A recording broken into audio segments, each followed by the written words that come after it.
I knew something was gonna happen.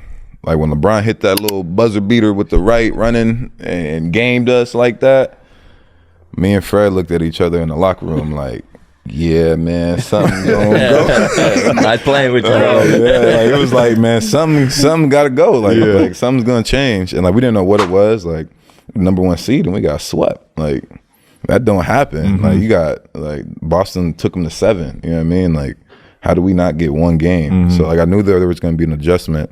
We just didn't know what. I thought it was gonna be the coach. Coach Casey was gonna be the change, and like we were gonna run it back.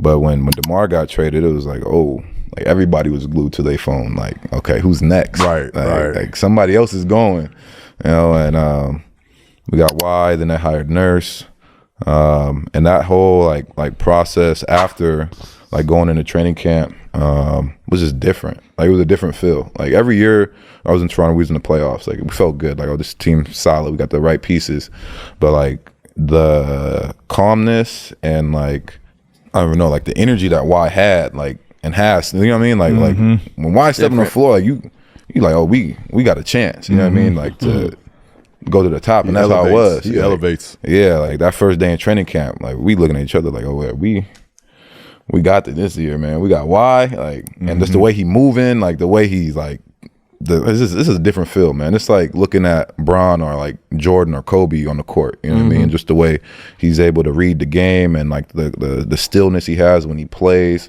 It was like a totally different feel then. No knock on DeMar, but like just like a different feel when you're on the floor. Like DeMar has that in control game, but like Y has just like this like persona about him. You know what I mean? And like we knew we had a chance when we got Y. For the full podcast, check out Paul George's channel at Podcast P with Paul George.